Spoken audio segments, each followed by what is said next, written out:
নমস্কাৰ সকলোকে স্বাগতম জনাইছোঁ মোৰ অন্য এটা ভিডিঅ'লৈ। আজি মই মৰ্নিং ব্ৰেকফাষ্ট ইডলি বনাইছিলোঁ, তাকে আপোনালোকৰ আগতো শ্বেয়াৰ কৰিবলৈ ল'লোঁ। এয়া মই ভাত খোৱা চাউল 2 কাপ লৈছোঁ আৰু মাটি দাইল 1 কাপ লৈছোঁ, বাকলি নথকা 1 চামুচ মিঠি গুটি। এইখিনি ভালকৈ ধুই ল'লোঁ আৰু গোটেই সামগ্ৰীখিনি একেটা বাচনতে 5 ঘণ্টাৰ বাবে ভিজাই ৰাখিছিলোঁ পানীত, আৰু এতিয়া 5 ঘণ্টা হৈ গ'ল আৰু পানীৰ পৰা উঠাই এতিয়া মই মিক্সিত পেষ্ট কৰি ল'ম। একেবাৰে সহজ বনাবলৈ, খাবলৈও ভাল হয়। আগতে মই ইডলি ভিডিঅ' দিছিলোঁ যদিও এইটো ভিডিঅ' দিয়া নাই, চুজিৰ মিঠা ইডলি, নিমখীয়া ইডলি দিছিলোঁ। আজি ভাবিলোঁ এইটো চাউল আৰু দাইলৰ ইডলি ভিডিঅ'টো আপোনালোকৰ আগত শ্বেয়াৰ কৰোঁ। এয়া এইখিনি পেষ্ট কৰা হৈ গ'ল। বেটাৰটো মই গোটেই ৰাতিটোৰ বাবে ঢাকি ৰাখিছিলোঁ ফ্ৰিজত নথকাকৈ। ইয়াতে মই কোনো নিমখ, বেকিং পাউডাৰ, বেকিং চ'ডা একো দিয়া নাছিলোঁ, আৰু দেখিছেনে এই বাউলটো পূৰা ভৰ্তি হৈ গ'ল। আৰু মই দুভাগ কৰি লৈছোঁ, যেতিয়া বনাম তেতিয়াই নিমখখিনি দি ল'ম, সেইকাৰণে আধা বনাইছোঁ বাবে আধাখিনি মই নিমখ দিছোঁ।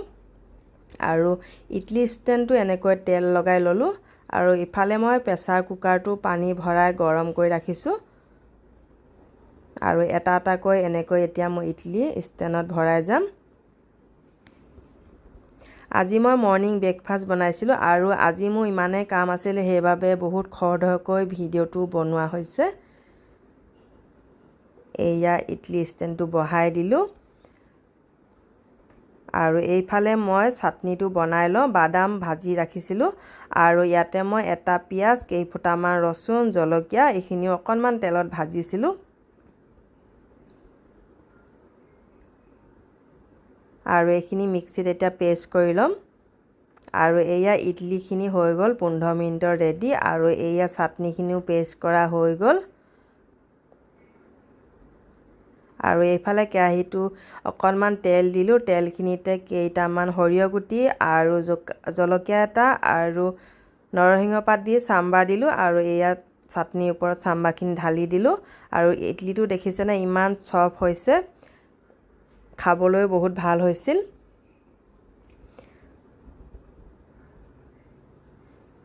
এয়া ইডলি ৰেডি হৈ গ'ল। মই আজি চাটনিৰ লগতে খাইছোঁ, চাম্বাৰ বনোৱা নাই। আৰু মই 2 কাপ চাউল আৰু 1 কাপ দাইলৰ এনেকৈ জোখত বনাইছিলোঁ, 25টা ইডলি হৈছিলে। এয়া ভিডিঅ'টো যদি চাই ভাল লাগিলে এটা লাইক, কমেণ্ট আৰু শ্বেয়াৰ কৰিব। যিসকলে মোৰ চেনেললৈ নতুনকৈ আহিছে ছাবস্ক্ৰাইব কৰি যাব বুলি আশা ৰাখিলোঁ। আজিলৈ